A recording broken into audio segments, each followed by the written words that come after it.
about, but we can't just ignore the game. I feel like we previewed a little bit with Aaron the week before because we couldn't get the Vikings folks on, though they should be on Thursday. I'm sure they'll be happy about the game. But one of the things we talked about is there was a lot of returns for the Vikings.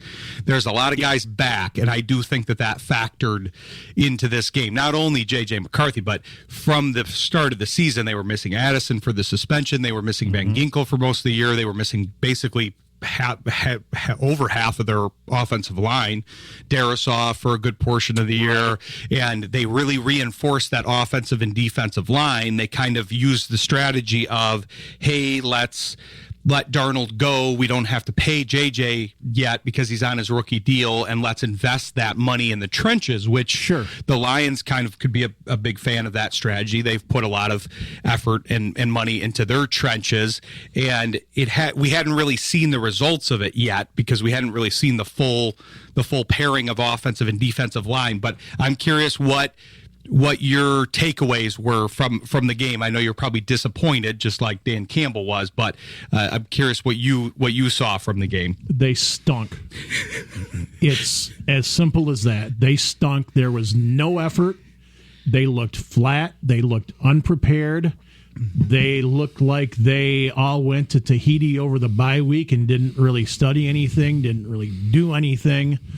And, there were a couple of exceptions. There were some people that played hard, but they were unprepared. Minnesota came in ready, hot and ready to go. J.J. McCarthy was excellent. Andrew Van Ginkel is a game changer. Being back, he's absolutely a game changer.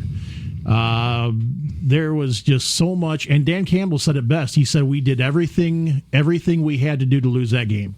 He said we looked unprepared. He said we looked not ready to play, and he says that falls on me, and absolutely it does. I didn't get a chance to hear his press conference today once he had 24 or 12, 14 hours to kind of digest it, but I can't imagine it was any different. They and losing Mahogany for probably the season's not going to be good for them. I know, and they've got some offensive linemen in the practice squad, and Iwasoka, number 74, he has started before, so that's not that big of a drop off. But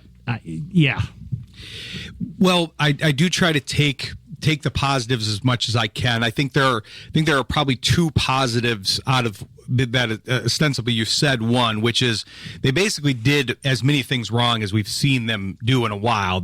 I think the most similar game I can think of is that Packers game from 2 years ago, where the Packers were coming in and they had lost a bunch of games, right? And the wheels just kind of fell off for the Lions. This was pretty similar, and they still only lost by 3 to what should be a pretty competitive team. That's one. The other that I'm curious to get your take on, because the Thursday show will be after this, so we got to do a little bit of a preview of the deadline here, because I'm wondering if you see this affecting, because this was arguably their worst game of the season here, and I'm curious if this will affect their trade deadline approach. Notoriously, Holmes isn't super aggressive. The Eagles are being very aggressive, and that's one of the bigger competitors for the Lions here on the NFC side.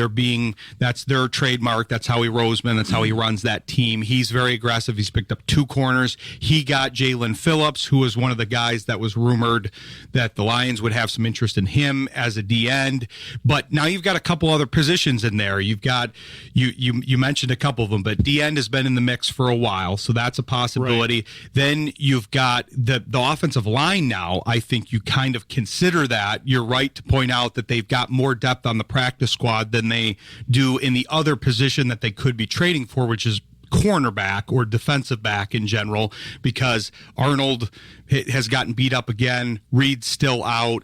Do you reinforce that group at all, even though they have been pretty good? I mean, they were still pretty decent. Arnold looked good when he was on the field. Yassine looked decent again. A lot of those, the Legion of Whom, that's one of my favorite nicknames. I wish I could take credit for that. I didn't create that one, but Legion of Whom is great. But do you reinforce that? Do you see them doing any of that? Because you got Decker that's beat up too. I know he wasn't out of the game, but man, he doesn't look like he's long for this season here. Yeah, I think if they go any position, they would probably lean towards another offensive lineman. Everybody's talking about Trey Hendrickson, but Cincinnati wants a first for Trey Hendrickson. No ifs, ands, or buts about it. And I don't think Brad Holmes should give up a first for Trey Hendrickson. Great pass rusher, but he can't play the run. I think right now offensive lineman is the biggest need. I think maybe another defensive back. Whether they sign one that was either not playing or they trade for somebody, as long as the cost isn't too high. But I think Reek Wolin would be one of the top names on my list because I feel like he's a bit undervalued. He's the corner at Seattle there. He had a great first 2 years, really. Then he had some injury issues. His play has gone down, but he's built perfectly for press coverage. He's kind of working his way out of Seattle because they took Devin Witherspoon in the draft, and they've kind of gone a different direction with that position. He's a guy that it looks like they might not be very aggressive to re-sign, so they might want to get something out of him, but I think that's a day 3 pick kind of thing, like a 5th round-ish pick is what the value is by a lot of the experts. That would be, because that's a guy with size and press coverage ability, throwing him into the mix as, and this was, I think, Mike Payton that said this maybe last week or 2 weeks ago. He was talking about him maybe filling the Ifeatu Melifonwu role for the Lions, which Melifonwu came in down the stretch and really played great football down the stretch last year. That kind of got lost in the injury issues last year, but they basically played 3 safeties at the end of the year and made that work because Branch, Joseph, and Melifonwu all deserve to play and deserve to be on the field together. So I'm wondering if I go after somebody like that. The other name that was thrown out there that was interesting, because Tennessee is a team that's not doing very well, is Kevin Zeitler. Oh, I'd bring him back in a heartbeat. And he had a very good year. The only overlap that I can see there is he almost exclusively plays right guard. I don't know if given he's a veteran, I got to think he could maybe switch to left, but he pretty much only plays right. I don't know if you want to move Ratledge over to the left. That's kind of like a technical thing. Like, okay, can we just have them? Zeitler's a all Pro Bowl experienced veteran here. I'm sure he can probably figure that out, especially between the offensive lineman that he has. Yeah, if I'm not mistaken, Ratledge plays left anyway. And he was on the right, but I could be wrong. But it'll be interesting to see where they want to move those pieces around, because they've got Glasgow in the middle too, which he's been decent, but he's almost better as like a 6th lineman. That's where I would have loved to have seen him start the season. They just didn't have that because Ragnow obviously retired at the beginning of the season. But it'll be interesting to see. I think Tennessee's a good target because they also have defensive pieces that I could see them being interested in. Arden Key has been brought up a couple times. He would be a day 3 pick. That could be your low cost defensive guy. But it'll be interesting. I agree with you on Van Ginkel though. I just want to say that for the he's like Barnes and Anzalone combined almost for them. He has the pass rush ability, but he's also very good all around the field like Anzalone is. So he's an underrated piece in that Brian Flores defense. Yeah, I'm curious what you thought of the World Series, because, I mean, we don't talk about a ton of national sports, but that was one of the better World Series, one of the better playoff series that we've seen, I think. That was a fantastic World Series. It was. I would have liked to seen Toronto win just because the Dodgers are kind of turning into the new Yankees with spending pretty much the national debt to get whoever they want. But, good for them. Good for them for repeating, because you still have to make the plays. You still have to hit the ball. You still have to pitch the ball. And they were able to do that one more time than Toronto did. So good for them. Our buddy Steve Project from the Sports Project on our sister show there talks about the business of sports a lot, and he was mentioning things about the Dodgers. But yeah, it is part of the business. It's there's an uneven salary. There's no salary cap in baseball, so you can spend differently, but you still do get a lot of fun. I mean, it's interesting that the dynasties aren't. It's kind of amazing that they've won back to back. Even the Dodgers with Ohtani and all of these guys that they got on their payroll and their huge payroll and spending billions of dollars over the last couple of years.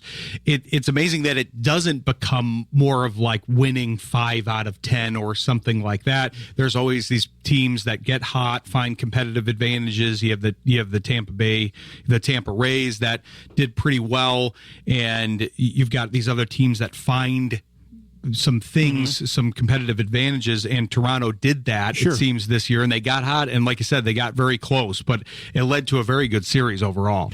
Yeah, it was a great series. 26 million people watched it, which was more than the NBA Finals for the second year in a row.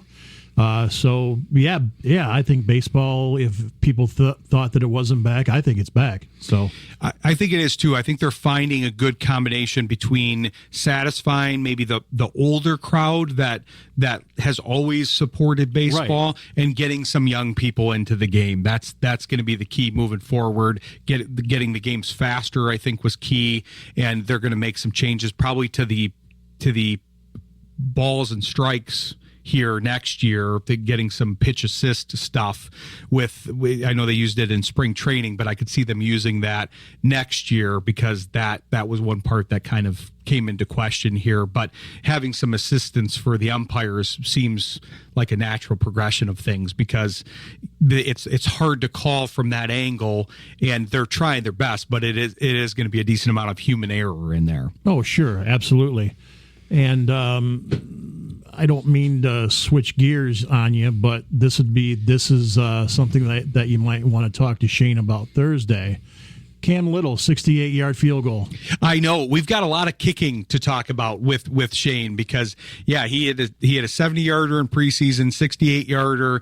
I've got a whole list of kicking-related questions.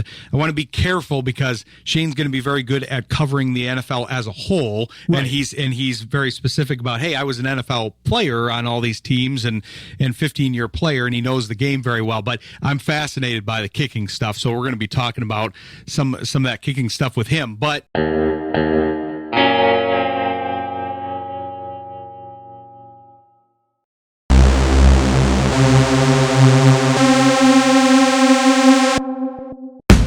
Sports Intel with Ryan Walsh is brought to you by Mary Freebed, Collectible Insurance Services, West Michigan Eye Care Associates, Eric Hall, DDS, Calder Financial Group, Grand Management, Rydan Investments, JH Realty Partners, and Encore Business Group.